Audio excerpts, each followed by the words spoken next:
একদিকে সংস্কার চলবে, অন্যদিকে গণতন্ত্র ফিরিয়ে আনার যে প্রচেষ্টা সেটাও চলবে। যে বাংলাদেশের মানুষ প্রতিহিংসার রাজনীতিতে বিশ্বাস করে, আমি কিন্তু এই কথা মনে করি না। আমি যদি প্রতিহিংসা পরায়ণ হয়ে উঠি, আমি বিশ্বাস করি না আমরা বাংলাদেশিদের সঠিক চরিত্র সেখানে আমরা প্রতিফলিত করব।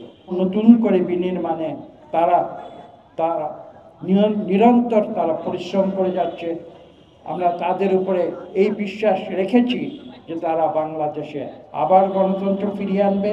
এবং দ্বিতীয় যে কথাটি আমি বলেছি, এদেশে যারা সুবিধা বঞ্চিত, সেই সুবিধা বঞ্চিত মানুষের অধিকার পুনঃপ্রতিষ্ঠায় যে প্রয়োজনীয় সংস্কার যে কাজগুলো তারা করছে, সেই কাজগুলো তারা পাশাপাশি এগিয়ে নিয়ে যাবে।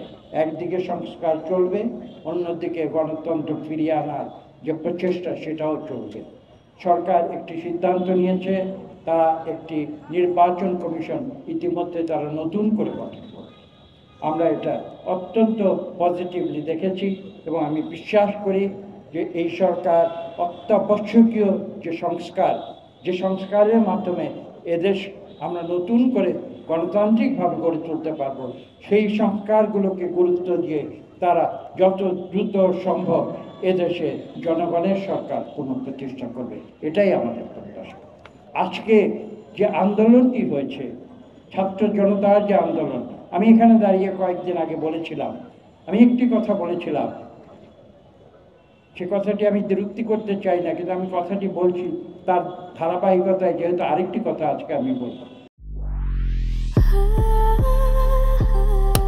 Walton switch, stylish and elegant.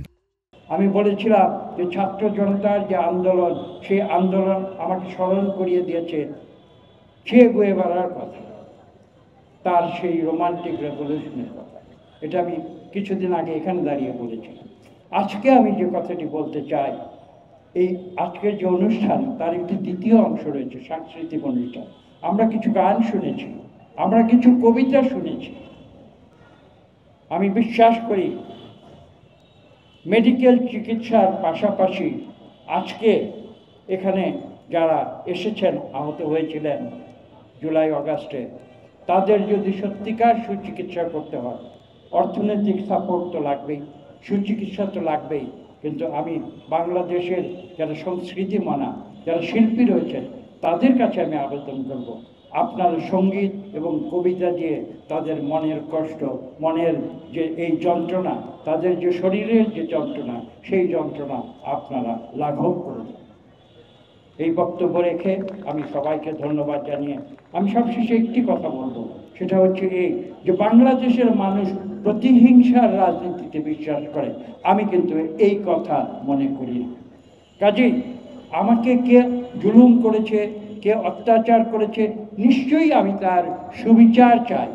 কিন্তু তার ফলশ্রুতিতে আমি যদি প্রতিহিংসা পরায়ণ হয়ে উঠি, আমি বিশ্বাস করি না আমরা বাংলাদেশিদের সঠিক চরিত্র সেখানে আমরা প্রতিফলিত করব। কাজে সেই কথা স্মরণ রেখে আমরা এই দেশকে নতুন করে বিনির্মাণ করব। 18 কোটি মানুষের দেশে আমরা প্রতিটি মানুষের মৌলিক গণতান্ত্রিক অধিকার ফিরিয়ে আনব, সেই প্রত্যাশা ব্যক্ত করে আমি সবাইকে ধন্যবাদ জানিয়ে আমার বক্তব্য শেষ করছি।